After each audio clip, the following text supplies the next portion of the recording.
El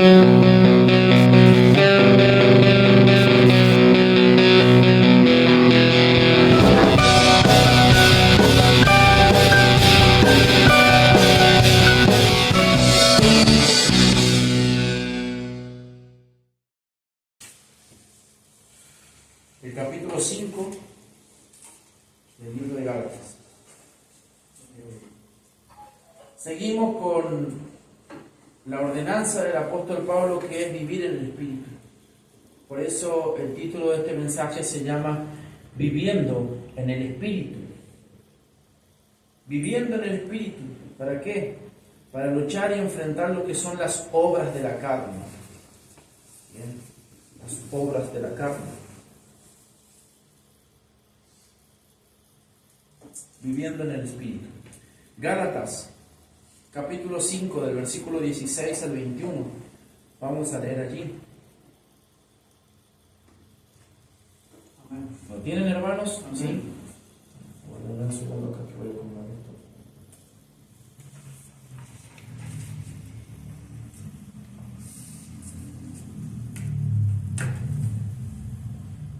Gálatas, capítulo 5. Versículo 16 al versículo 21. Dice la palabra del Señor en el libro de Gálatas. El apóstol Pablo, escribiéndole a los hermanos allí, a las iglesias de Galacia, decía lo siguiente: digo, pues, anden por el Espíritu y no cumplirán el deseo de la carne, porque el deseo de la carne es contra el Espíritu y el del Espíritu es contra la carne, pues estos se oponen el uno al otro, de manera que ustedes no pueden hacer lo que deseen. Pero si son guiados por el Espíritu, no están bajo la ley. Ahora bien, las obras de la carne son evidentes, las cuales son inmoralidad, impureza, sensualidad, idolatría, hechicería, enemistades, pleitos, celos, enojos, rivalidades, disensiones, herejías, envidias, borracheras, orgías y cosas semejantes, contra las cuales les advierto, como ya se lo he dicho antes, que los que practican tales cosas no heredarán el reino de Dios. Amén. Les invito que hagamos una oración. Una oración más. Padre, gracias te damos en este momento que estamos aquí, en tu iglesia, en tu templo. Gracias te damos, Señor, porque hemos leído la exhortación del apóstol Pablo a vivir en el Espíritu. Pedimos que seas tú, Señor, hablándonos por medio de tu palabra, porque tu Espíritu Santo habla por medio de tu palabra, para que tú, Señor, seas llenándonos, que podamos salir de este lugar llenos del poder y de la presencia de tu Espíritu. En el nombre de Jesús te lo pedimos. Amén. Bien, queridos hermanos, el apóstol Pablo le dice a los Gálatas: digo, pues, en el versículo 16, anden ¿por quién? Por el Espíritu. Por eso he titulado este mensaje como el anterior, es una continuación, viviendo en el Espíritu. ¿Para qué? Para contrarrestar que las obras de la carne. Y lo primero que voy a pasar a definir en esta introducción, amados, es la palabra carne. Bien, el término carne. Es necesario definir ese término carne. ¿Por qué? Porque las Escrituras, la Biblia, utiliza esa palabra carne. Por ejemplo, la Biblia dice: y aquel verbo se hizo ¿qué? Se hizo carne. ¿En qué sentido se está refiriendo allí? Carne. A Cristo. En ese sentido, la palabra carne no tiene nada que ver con las obras pecaminosas que vamos a ver hoy. ¿Bien? Sino tiene que ver con ¿qué? Con que Dios se hizo carne. Entonces, esa palabra carne, en el libro de San Juan, ¿qué es lo que está significando? Que Dios se humanó, que el verbo se hizo carne y habitó entre nosotros. El libro de Filipenses también habla de eso, ¿no? Que él, no teniendo como cosa que aferrarse, ¿qué hizo él? Descendió y se hizo como uno de nosotros. Podríamos agregar el autor de Hebreos, que dice que el Señor Jesucristo, ¿qué? Fue tentado en todo, pero nunca pecó. Entonces esa palabra carne, ahí en ese lugar, vemos que significa que Cristo, siendo Dios, tomó un cuerpo. Entonces esa palabra carne significa ¿qué? Un cuerpo. Puede significar eso. Es importante definir eso, porque si no vamos a estar enojados con nuestro cuerpo. Entonces en ese sentido. Hay otra parte de la Escritura donde dice, y se unirán, haciendo alusión al matrimonio, hablando del matrimonio, y dice, se unirán y serán ¿qué? Una sola carne. Ahí tenemos otra definición de carne en las Escrituras. ¿Cuál será? Bueno, allí encontramos que carne significa que la unión matrimonial. Y Dios utiliza ese término para enseñarnos que el matrimonio está tan unido, está tan junto, bien para Dios, que significa que una sola carne. Pero aquí tenemos que lidiar con esa palabra, porque dice, digo pues, anden por el Espíritu y no cumplirán el deseo de ¿qué? De la carne. Por lo tanto, no puede significar lo que es lo que significa en el matrimonio, bien, la unión sublime del matrimonio. No puede significar lo que es el cuerpo del Señor Jesucristo, bien, sino que tiene que significar algo más. Y yo quisiera leerles lo que dice el diccionario bíblico Certeza, un diccionario, por supuesto, teológico, con lo que hace alusión a Gálatas 5, 19 al 21. Dice así: en este sentido, la carne denota la personalidad total del hombre, organizada en la dirección equivocada y dirigida a empresas puramente terrenales en lugar del servicio para Dios. Esa es una definición. Y voy a dar un ejemplo en lo que yo entiendo de lo que acabo de leer. Repito, en este sentido, dice el diccionario bíblico, y se está refiriendo a Gálatas capítulo 5, lo que acabamos de leer, del versículo 19 al 21, que están todas las obras, dice, en este sentido, la carne denota la personalidad total del hombre. Toda la personalidad total del hombre, organizada en la dirección equivocada. ¿Bien? Y dirigida a empresas puramente terrenales en lugar del servicio para Dios. Otra definición que voy a citar es la que hace el pastor MacArthur cuando comenta ese texto. ¿Bien? Y él dice así: la carne no solo se trata del cuerpo físico, sino que incluye la mente, la voluntad y las emociones, porque todas están sujetas por igual al pecado. Se refiere en general a nuestra condición humana no redimida. Fin de la cita. Dice MacArthur, significa que se refiere en general a nuestra condición humana no redimida. Pero también podemos decir, y me gusta esto que leí también, de que uno puede ser religioso, uno puede estar en una religión, y esa religión también es producto de ¿qué? ¿De acuerdo a estas definiciones? A las obras de la carne, porque no olvidemos el contexto de los Gálatas. Estaban por someterse ¿a qué? A otra religión. ¿Bien? Se estaban por someter ¿a qué? Al movimiento judaizante. De manera que, y esa es la diferencia entre el cristianismo y otras religiones. El cristianismo sí es una religión. Muchos hoy en el modernismo, por una cuestión de marketing, están evangelizando, ven a Cristo y quieren traen a mucha gente porque no predican un evangelio que no solamente tiene el amor de Dios, sino que también tiene ¿qué? El juicio y lo que va a decir Pablo hoy. Porque Pablo, ¿qué es lo que va a decir? Que se tienen que apartar de las obras de la carne. Entonces muchos predican, ven, Cristo te ama, tiene un propósito con vos. Pero ¿es verdad que Cristo ama a todos? ¿Es verdad que Cristo tiene un propósito con todos? No es lo que dice la Biblia cuando uno va al texto de Romanos 8 que se utiliza. Porque ese texto habla de ¿qué? De a los que Él ama. A eso tiene un propósito. Entonces, el cristianismo es una religión, pero ¿saben cuál es la diferencia? Es que el cristianismo es una religión revelada. Escuchen eso. Y ayer lo veíamos, porque la palabra de Dios, ¿qué es lo que es? Ha sido inspirada por el Espíritu Santo de Dios. Entonces, la religión que ha sido revelada por Dios. De manera que uno puede estar en los testigos de Jehová, en los mormones y en diferentes lugares que supuestamente son otras empresas espirituales, etcétera, organizaciones. Uso la palabra empresas que está utilizando acá el diccionario de Certeza. Pero sin embargo, ¿estar en qué? Estar en el error.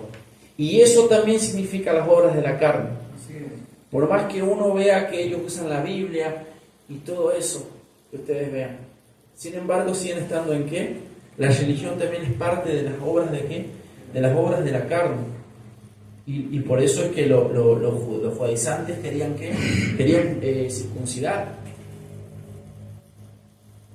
Bueno, vamos para allá. Vamos. El punto 1, vamos al versículo 16. El punto 1 de este sermón lo he titulado El mandamiento a vivir en el Espíritu Santo. Porque Pablo dice, la Reina Valera dice, digo pues, Pablo les escribe, se dirige a los Gálatas y le dice, digo pues, andad en el Espíritu.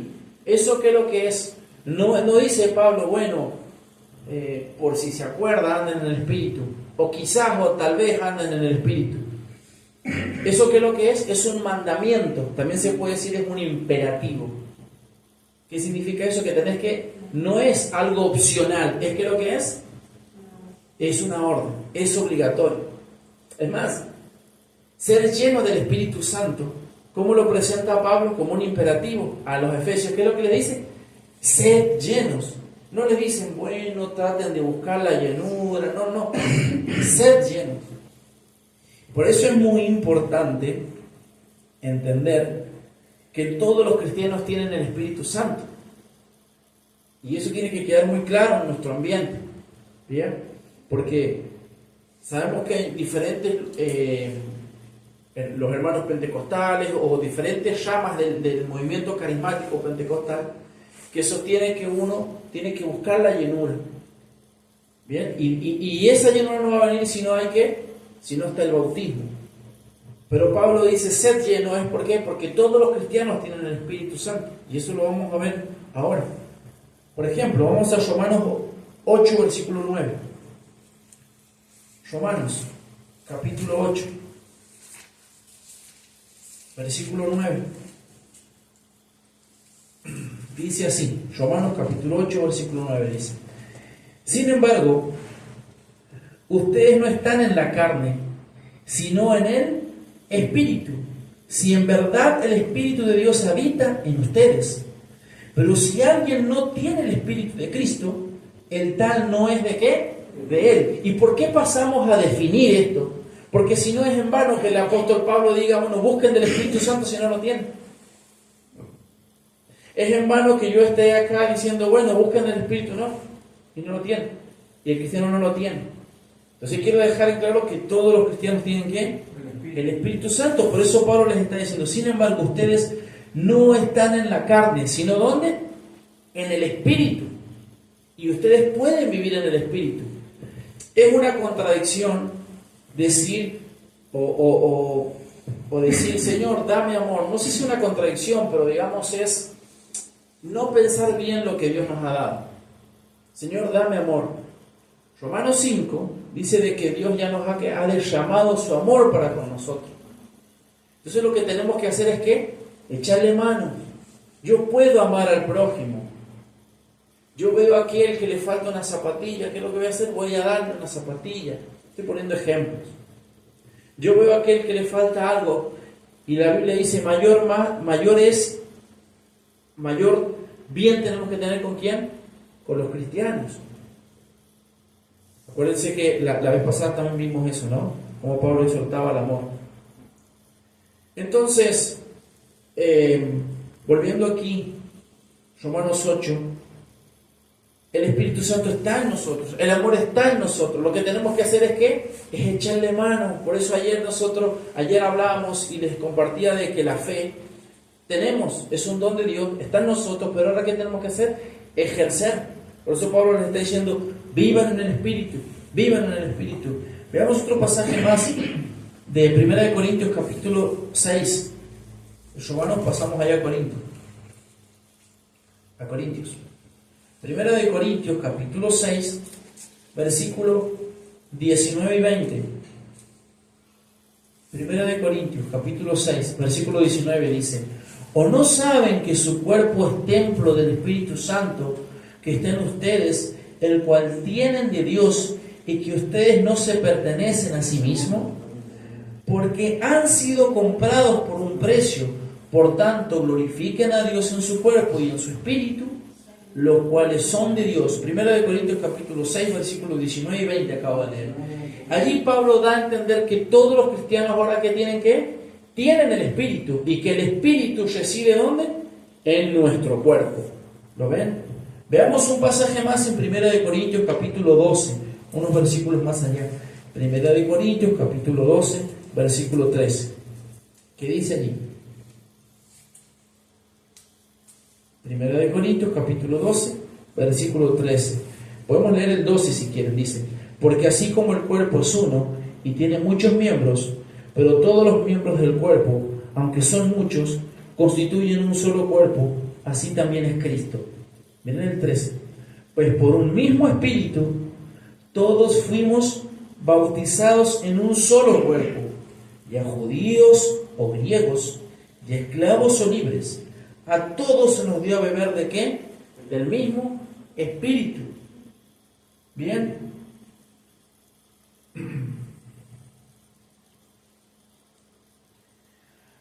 Volvamos a Gálatas. Gálatas, capítulo 5, verso 16, que dice: digo pues, anden por el espíritu. La forma del verbo griego que se traduce andar indica una acción continua o un estilo de vida habitual, dice un comentarista. O sea, lo que está diciendo el original no es algo opcional, como le decía, no es algo por tiempos, por ratos, tener una buena temporada como cristiano. No es eso lo que nos está llevando la Biblia. Por eso el título del mensaje se llama ¿qué? Viviendo en el Espíritu. Hay algo que es muy interesante de una película argentina que casi gana el Oscar. Y hay una frase que se ha hecho muy popular, y es verdad eso, que es, yo no la voy a decir literalmente, pero es esa frase que cuando se está buscando a alguien, estoy parafraseando, que dice: uno puede cambiar ¿de qué? De religión. De hecho, yo lo cambié. Yo antes era católico romano, ¿bien? Y ahora soy católico, ¿pero qué? Protestante. Y me cambié. Y muchos son católicos y pasan a ser ¿qué? Testigos de Jehová. Los testigos de Jehová y van cambiando hacia la religión. Entonces esta frase dice: uno puede cambiar de religión, pero nunca va a cambiar ¿de qué? De equipo. Y eso es cierto. El que es de Boca siempre va a ser de Boca, y el que es de River va a ser de River acá en Argentina. Y así, sucesivamente. Ahora, así como siempre somos de eso, la Biblia enseña que nosotros siempre vamos a ser ¿de quién? De Cristo. Y siempre vamos a tener el Espíritu Santo. Entonces tenemos que vivir en el Espíritu. Vivir, caminar en el Espíritu. Así que el verbo allí original, andar, indica una acción continua, un estilo de vida habitual.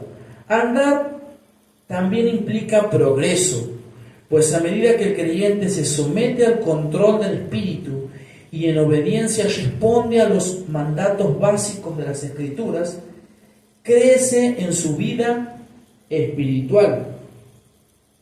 Amén. ¿Qué dice Colosenses 3:16? Andad en el Espíritu. Veíamos, ¿no? Colosenses. Este comentario que acabo de leer nos enseña de que el cristiano, en la vida cristiana uno va creciendo, ¿no? Va creciendo espiritual. Pero ¿cómo vamos a tener ese crecimiento espiritual? Conforme vamos dándole lugar al Espíritu, conforme nos vamos sometiendo y le decimos no a ¿qué? a las obras de la carne.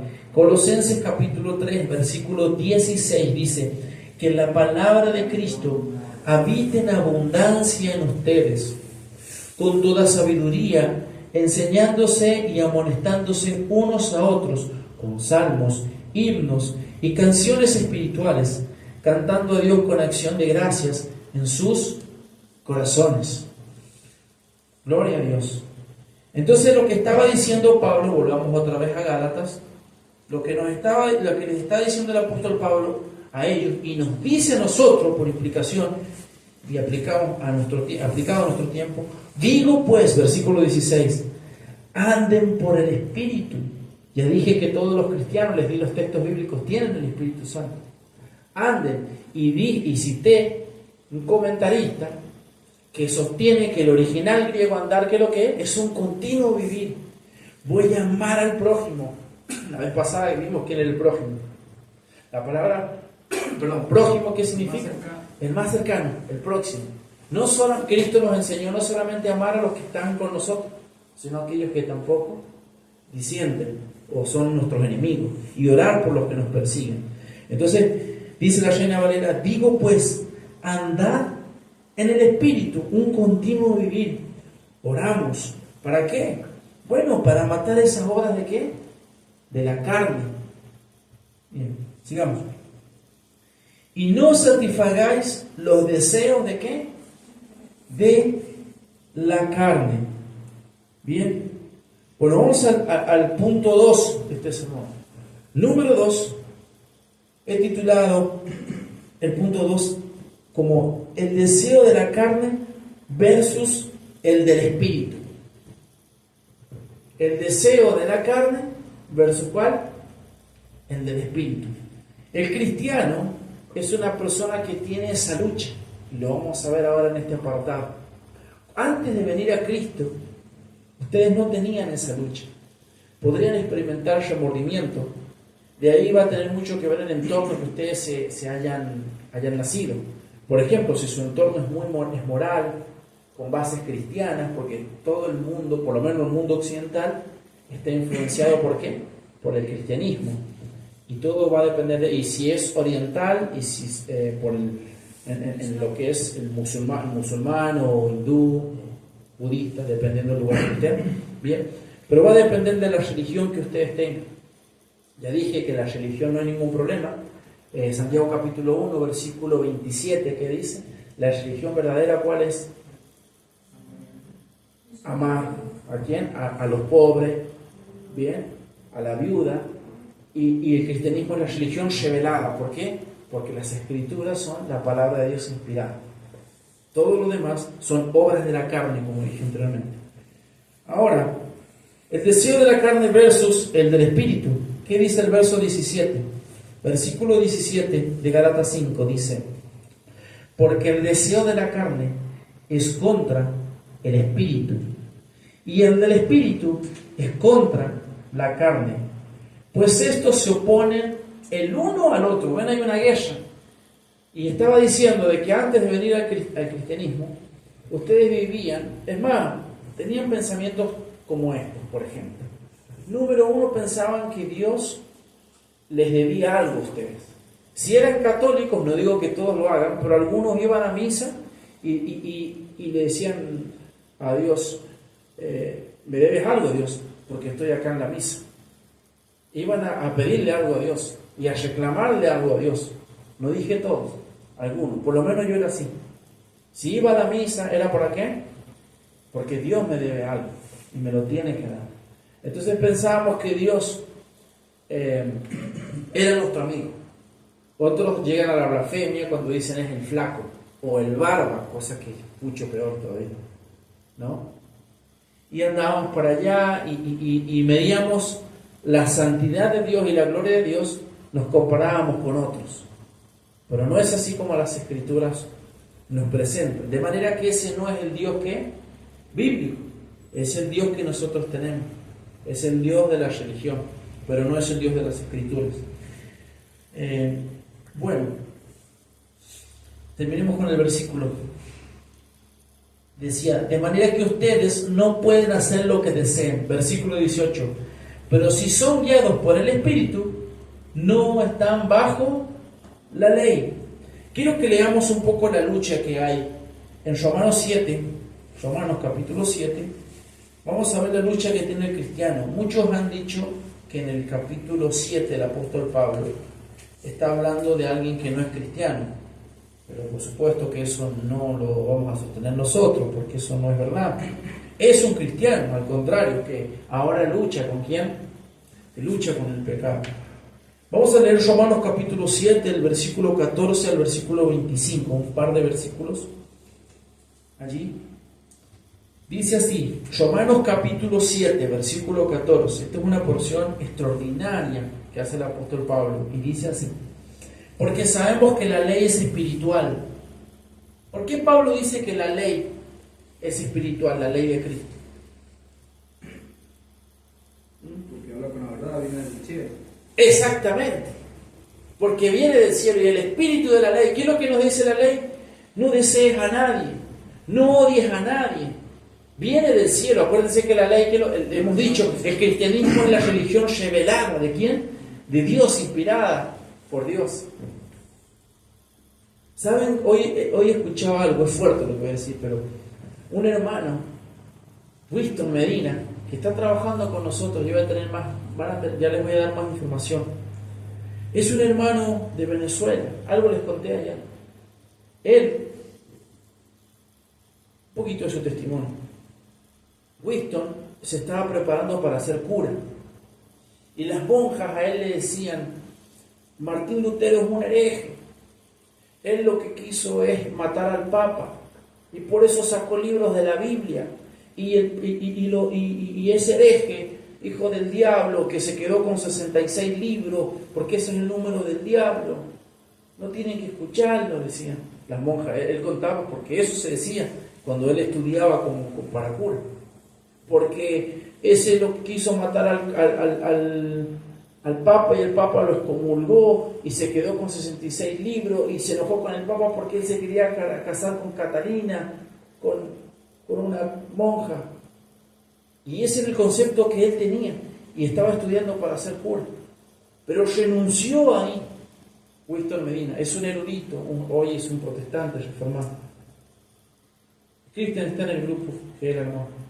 Entonces él, ¿qué es lo que hizo? Renunció, se fue a vivir la vida por allá, es músico, es muy buen músico, vivió una vida de músico, de bandas por todos lados, hasta que dijo: no puedo más con mi vida, voy a cambiar. Y una vez escuchó en una iglesia pentecostal allí muy chiquita el evangelio, y eso, Dios tocó su palabra. Este lugar para muchos no es muy bien visto, no quiero andar en eso, pero es aquí donde nosotros vamos a dar el tiempo que estemos, y Dios va a tocar a sus escogidos. Tenemos que ir y predicar nada más. Entonces en ese lugar humilde, escuchó, era un predicador pentecostal, y Dios lo salvó. Pero ¿qué pasó él después? Pasó el tiempo y se volvió a caer al mundo, y anduvo mucho tiempo en el mundo, y volvió después a la iglesia y seguía allí. Bien, pero llegó el momento en donde él había sido cura, había andado por muchos lugares como músico. Cristo lo salvó. Estaba en una iglesia que todavía había en su alma, no había realmente un entendimiento, vamos a decirlo así, bien claro de lo que es la gracia de Dios. Y él decía de que a mí me decían de que Cristo va a venir y yo voy a perder la salvación, y en cualquier momento Cristo viene y yo me quedo porque yo peco, decían. Hasta que llegaron las doctrinas de la gracia. Pero él no las descubrió por un pastor, dice. Él se puso a estudiar la Biblia de punta a punta, y solo llegó a esas conclusiones. Hasta que después, obviamente, fue profundizando, fue a un seminario, etcétera, etcétera. Y hoy vive en Estados Unidos, es un pastor reformado. Pero las doctrinas de la gracia hoy se afincaron en mi corazón, porque yo pensaba que en cualquier momento, por mis obras, iba a ganarme el favor de Dios. ¿Qué testimonio? Miren Pablo, ¿qué es lo que dice acá? Versículo 14. Porque sabemos que la ley es espiritual, pero yo soy carnal, vendido a la esclavitud ¿de qué? Del pecado. Por eso es que muchos comentan erróneamente de que Pablo está hablando de su vida pasada. No, está hablando del presente. Porque aún cuando somos cristianos hay una lucha en el alma. Acuérdense, el deseo de qué, de la carne versus el deseo del espíritu. Y si no comprendemos, como dice Pablo, que nadie, después del capítulo 8, nadie nos podrá separar del amor de Dios, siempre tendremos un alma turbada. Pero Cristo pagó por nuestros pecados. Sigamos leyendo, verso 15. Porque lo que hago, ¿qué? No lo entiendo, porque no practico lo que quiero hacer, sino que lo que aborrezco, eso hago. Y Pablo habla de esa lucha que hay en el corazón. Ninguno de nosotros quiere cometer ese pecado, pero muchas veces eso es tan fuerte que ¿qué hacemos? Nos vemos doblegados. Por eso Pablo a los Gálatas le dice, anden en el Espíritu. Colosenses 3:16, canten, oren, congréguense. Hoy leía alguien, no me acuerdo quién puso en un estado, pero sí, ahora sí, un hermano que tengo ahí en el WhatsApp, que decía, uno primero comienza a no congregarse, y cuando querés ver ya te das cuenta que no te hace falta la iglesia. Y ya lo ves como que no fuese pecado. Cuando la Biblia dice que no debemos, ¿qué? Dejar de congregarnos, porque es un medio de gracia que Dios ha hecho. ¿Para qué? Para que podamos seguir creciendo. De vuelta, cuando les leí el comentario, hablan, por ejemplo, andar también implica progreso, pues a medida que el creyente se somete al control del Espíritu y en obediencia responde a los mandatos básicos de las Escrituras y crece en su vida espiritual, fin de la cita, dice John MacArthur. ¿Y cómo vamos a crecer?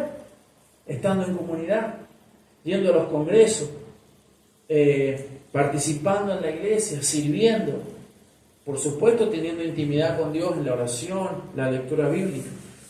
Sigamos allá en Romanos capítulo 7, versículo 16. Si lo que no quiero hacer, eso hago, estoy de acuerdo con la ley, reconociendo que es buena. Así que yo no soy yo el que lo hace, sino el pecado que habita en mí. Vamos a ir un poquito más al verso 24, vamos a saltear algunos por cuestiones de tiempo. Verso 24. Miserable de mí, ¿quién me librará de este cuerpo de muerte? Gracias a Dios por Jesucristo, Señor nuestro. Así que yo mismo, por un lado, con la mente sirvo a la ley de Dios, pero con el otro, con la carne, a la ley del pecado. Quiero que me acompañen al Apocalipsis para ir cerrando este punto de lo que es el deseo de la carne y del espíritu, porque esta es una de las porciones que más me gusta de Apocalipsis capítulo 5. Juan ve allí un sello, y es lo que dice Pablo. ¿Quién me va a librar? Pablo dice, ¿quién me va a librar? Miserable de mí, ¿quién me librará de este cuerpo de muerte? Doy gracias a Cristo que Él me puede salvar, dice Pablo. Miren lo que dice Apocalipsis capítulo 5, vamos a leer 5 versículos, del 1 al 5. En la mano derecha de aquel que estaba sentado en el trono, vi un libro escrito por dentro y por fuera, sellado con 7 sellos. Vi también a un ángel poderoso que anunciaba a gran voz, ¿quién es digno de abrir el libro y de desatar sus sellos? Y nadie, ni en el cielo, ni en la tierra, ni debajo de la tierra, podría abrir el libro, ni mirar su contenido. ¿Por qué nadie lo podía abrir al libro? Porque todos están en pecado, todos han caído, no hay uno, no hay quien busque a Dios, no hay quien entienda, todos se hicieron inútiles a una, dice el apóstol Pablo. Y este hombre va a llorar. Esto es una escena desgarradora del libro de Apocalipsis. Versículo 5 o 4. Yo lloraba mucho porque nadie había sido hallado digno de abrir el libro ni de mirar su contenido. Y el versículo 5 dice, entonces uno de los ancianos me dijo, no llores, mira, el león de la tribu de Judá. ¿Quién es ese? Jesús. La raíz de David. ¿Quién es ese? Jesús. Ha vencido para abrir el libro y sus 7 sellos. Miserable de mí, ¿quién me librará de este cuerpo de muerte? La respuesta es ¿quién? Es Cristo. Por eso el pecador, como dicen los himnos antiguos, oh pecador, no te detengas, ven a Cristo, ¿quién? Tu Salvador. El deseo de la carne versus el espíritu. Verso 18 dice, pero si son guiados por el espíritu, no están bajo ¿qué? Bajo la ley. Bajo la ley. Esto, ¿cómo se debe entender? De la siguiente manera. Si nosotros amamos a Dios por una ley, eso es una religión que corrupta. Voy a poner este ejemplo, a ver si se entiende. Y esto pasa mucho. Un matrimonio. Están casados. ¿Ok? ¿Quién dice que está casado? La ley. Pero si no se aman, ¿tiene sentido? Pero se pueden separar. No se pueden separar. Pero ¿cómo es ese matrimonio? Es muy feo. No es esa la palabra. Estoy tratando de buscar otra palabra. ¿Cómo es ese matrimonio que no se ama? ¿Cómo es? Es vacío. No quiero utilizar una palabra que lleve a la ruptura, porque no es ese punto, porque por eso hacen muchos ellos. Muchos se separan por eso. Hay un famoso, bueno, hay muchos famosos, pero ¿cuántos matrimonios llevan? Un montón de matrimonios. Y ¿pueden saciar sus almas de esa manera? Lo vemos que no, porque se separan y siguen, dice, se terminó el amor. ¿No escuchó esa frase? La Biblia dice al cristiano cuando diga eso, no es así porque, ¿qué dice Romanos capítulo 5, versículo 5? No se muevan, yo se lo voy a leer. Dice así, Romanos 5 dice, versículo 5. Y la esperanza no desilusiona, porque el amor de Dios ha sido ¿qué? Derramado en nuestros corazones por medio del Espíritu Santo que nos ha sido dado. Entonces una persona que diga no puede amar es una injuria ¿ante quién? Ante Dios. Dios puede hacer lo que Dios te ha dado. Y Dios te ha dado su Espíritu. Por eso podemos andar en el Espíritu. Ese matrimonio va a estar sazonado cuando ellos comiencen a amarse. Porque ya son un matrimonio y no se pueden separar. Pero no es la ley la que los tiene que convertir en ese matrimonio agradable. Y es el amor. Por eso Pablo está diciendo acá, no es que él está enseñando antinomianismo, como dicen los falsos de maestros de raíces hebreos, judaizantes que estaban atacando ahí a la iglesia, que querían que guardaran la ley de Moisés. No, el cristianismo tiene ley, por supuesto. Pero si son guiados por el Espíritu, no están bajo ¿qué? La ley. No está diciendo que no hay ley, sino está diciendo de que ellos viven en santidad, viven para buscar a Dios, no por una ley que los está conduciendo. Tengo otro pensamiento y con eso termino este punto. Una persona que esté en la cárcel, ¿cierto? ¿Por qué está ahí? Que haya cometido cierto delito de muerte, por ejemplo. ¿Está pagando por qué? Pues rompió la ley, y gracias a la ley está ahí. ¿Cuál es su deseo? Es salir. Entonces su deseo no es estar ahí. ¿Quién lo ha confinado ahí?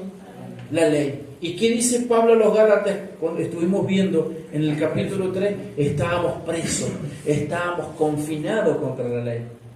Hoy nosotros, no es que no tengamos ley, pero no somos salvos por la ley, porque eso también hay que entenderlo.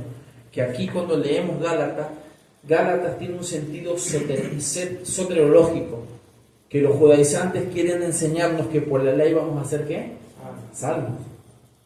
Por eso ellos hacen una herejía hoy en día, por ejemplo, los de raíces hebreas.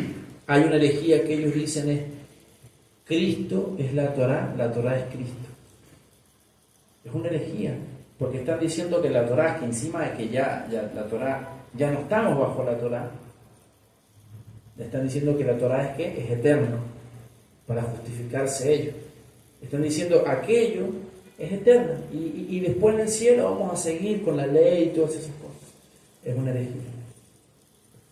Último punto de este sermón que se llama Viviendo en el Espíritu. El versículo 19 al 21. Lo he titulado Pablo Pablo enlistando las obras de la carne. Pablo lo que va a hacer es una lista. Por supuesto que no se encuentran ahí todas las obras de la carne, pero una lista amplia, posiblemente una de las más grandes del Nuevo Testamento, por lo menos, donde él va a hablar de las obras de la carne, versículo 19 al 21. Con esto vamos terminando. Ahora bien, las obras de la carne son evidentes, las cuales son, ¿qué? Inmoralidad, impureza, sensualidad, idolatría. Vivimos en un contexto del católico romano. Cuando nosotros hablamos de María, lo voy a decir una vez más porque esto está grabado y la mayoría que lo escuchan son de un contexto en el que estamos aquí, en Argentina, latinoamericana. Latinoamérica es muy católica. Bien, fuimos colonizados ¿por quién? Por muchos misioneros católicos. Si usted va a una región, si usted va a Yauso, ¿qué es lo que va a encontrar en la plaza principal? La iglesia católica, el municipio. Si usted va a Caucete va a ser lo mismo, si va a 9 de julio lo mismo, si va a 25 de mayo lo mismo, si va a Gaco lo mismo, donde vaya.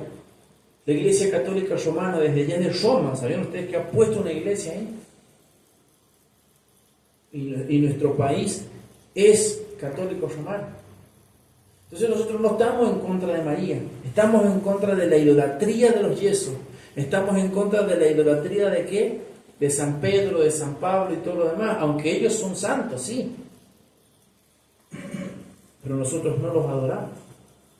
El mismo Juan en Apocalipsis, ¿qué es lo que dice? No me adoran a mí, ¿no? Pablo, cuando aquellas tribus quisieron adorarlo, ¿qué es lo que dijo en el libro de Hechos? No, es Dios, es Cristo quien merece toda la adoración. Entonces, ¿la idolatría de dónde nace? Porque es lo que estamos hablando, ¿de qué? De las obras. Son obras de la carne. Sigamos. Inmoralidad, impureza, sensualidad, idolatría, hechicería, enemistades, pleitos. ¿Qué es lo que hubo ayer que el mundo está en vilo? ¿Qué es lo que hubo pleito? Hubo una enemistad. Bien, eso es obra de la carne, lo que hubo en ese hombre que le disparó. El odio y la ira es lo que lo había poseído ese hombre. Bien. Celos. Miren lo que les está diciendo Pablo. Acuérdense el contexto. Aquí en este versículo 16. Digo pues, anden por el Espíritu. Lo cual quiere decir que un cristiano, y lo dicen nuestras confesiones, por gran momento uno puede pasar ¿por qué? Por esa etapa. Cuando, si Dios quiere, puedo entrevistar al hermano Winston, él va a contar cómo él, de estar en la iglesia evangélica, después él va y se va al mundo totalmente. Y anduvo practicando todo eso. Fumaba 20 cigarrillos, ya tenía el Espíritu Santo. 20 cigarrillos por día. De fiesta en fiesta. Pero llegó un momento donde él dijo, parte de su testimonio, voy a contar aquí, y aquí va. Un católico, creo que fue un pentecostal, no me acuerdo, un hermano pentecostal que lo invita a un evento y le dice, Winston, ve, pone estos fuegos artificiales, y él casi se muere ahí, porque se armó un lío y casi se quema, casi se muere y le explota todo.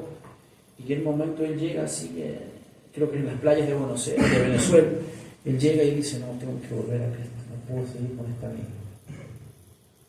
Y Dios lo vuelve a llamar a su iglesia. Pero un cristiano puede cometer eso. Lo cierto es que sí. Nuestras confesiones dicen que un cristiano, inclusive por un momento, puede apostatar, por un momento. Yo he visto cristianos muy lejos, pero de tarde o temprano, ¿qué es lo que va a hacer Dios?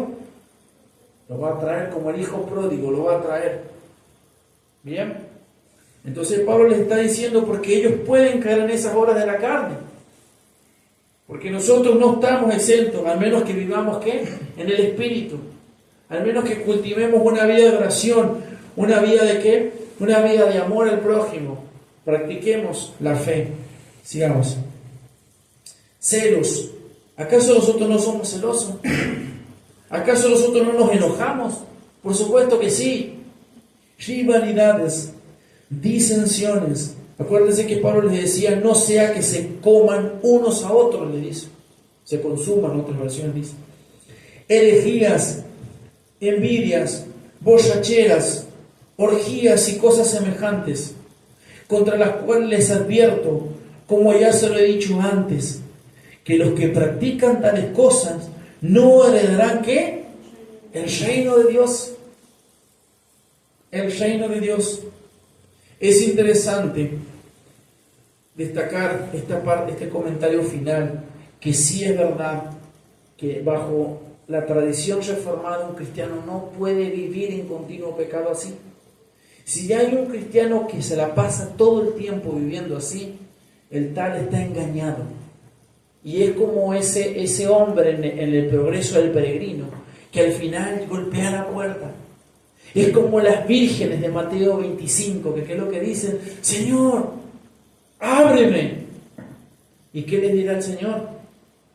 Es como aquel hombre que estuvo toda la vida en la iglesia, pero siempre fue una persona que se caracterizaba por practicar las obras de la carne y que escondió su talento. Más tarde te voy a servir, Señor. Más tarde voy a dar. Más tarde voy a amar. Más tarde, siempre vaya a postergar. Pero el Rey te está llamando a servir. El Rey te está llamando a su reino. Ven, busca el reino de Dios y su justicia, y todo lo demás va a ser añadido. Y capaz que en este mundo no tengas lo que consigas. No seas feliz. Voy a ver si puedo parafrasear una frase de A.W. Tozer que me encanta. Voy a ver al final, lo voy a tratar de terminar con esa frase. Pero Dios te ve, y Dios te dice, en lo poco me fuiste fiel, en lo mucho te pondré. Eso mucho, ¿qué es lo que es? Es el reino de Dios, es la gloria de Dios, es vivir en el cielo si morimos ahora, pero después en la tierra con nuestro cuerpo, porque cuando el Señor venga, ¿qué hace? Se une, siendo uno, ¿qué? Si estamos separados del cuerpo, va a ser, ¿por qué? Porque Cristo no viene. Pero cuando Él viene, ¿qué ya? Porque el plan de Dios nunca ha sido separar el espíritu y el cuerpo, como algunas religiones enseñan, o inclusive los griegos enseñaban en las épocas de Cristo o antes de Cristo. Que uno, a medida que cultivaba el conocimiento que hacía con su espíritu, se elevaba y podía vivir en algún cisma o cuestiones por allí. No. ¿Qué dice el pasaje? Que los que practican tales cosas que no heredarán el reino de Dios. Por eso, no denunciar el pecado es no entender lo que la Biblia está diciendo. Es no entender que el Evangelio también es una buena noticia porque ocurrió una mala noticia. La mala noticia es que estamos en pecado. La mala noticia es que el diablo engañó ¿a quién? A Adán. Y cayó. Y culpa de ese pecado, todos estamos condenados. Nos guste o no nos guste. Porque hay gente que no le gusta esta doctrina. Por ejemplo, Pelagio. Y hoy los arminianos, el semipelagianismo. Pero nosotros sí queremos eso. De manera que si hay un cristiano que no practica el pecado de esa manera, que practica el pecado, es que no ha nacido de nuevo. ¿Y hay solución? Sí. Tiene que ¿qué? Arrepentirse. Arrepiéntete y ven a Cristo. Pónganse de pie, mis hermanos. Vamos a la conclusión. ¿Cuál es el punto acá de lo que hemos leído? Conclusión. ¿Qué podemos aplicar a nuestras vidas? Es que no caigamos en las obras de la carne, sino que podamos vivir en el Espíritu. ¿Y cómo lo vamos a hacer? Por medio de los medios de gracia, la oración, la lectura bíblica, la congregación, y comenzar a aplicar el amor que ya tenemos. Amar al prójimo. Bien. A.W. Tozer decía algo así: Señor, te pido dos cosas. Una era felicidad. ¿Y la otra cuál era? Creo que era fe. Si no es fe, es gracia. Yo eso el otro día lo puse en mi estado. Y dice así A.W. Tozer: Señor, yo te pido dos cosas, dame felicidad y dame fe. Pero si no me puedes dar felicidad y no me puedes dar fe, dame una sola cosa, le dice Tozer: fe. Porque con esa fe, cuando esté en el cielo y en la eternidad, ¿tendré qué? Tendré felicidad. Yo puse esa frase que no creo que sea tan así, ya después lo voy a buscar y se lo voy a mandar yo. La puse bien, pero más o menos decía así. Escribí eso en mi estado y me escribió una persona. Esa persona acababa de perder su hijo, era una madre que acababa de enterrar su hijo. Y ella me contestó ese mensaje y me dijo: ojalá así sea. ¿Por qué me dijo eso? Porque no estaba siendo feliz. Y ese es un gran pensamiento, es una frase célebre de él. A veces acá no alcances a ser feliz. ¿Feliz qué? Bajo el punto de vista tuyo. No tienes el auto, no tienes la casa, no tienes un buen matrimonio, porque tu mujer es inconversa, porque tu esposo es inconverso, porque cometiste pecados que te llevó a esto. Pero dame fe, Señor, para vivir en el Espíritu, porque tú me haces feliz. Porque si no soy feliz aquí, ¿lo seré con qué? En la eternidad, cuando ya no haya, porque el pecado es lo que causa la infelicidad. Oramos.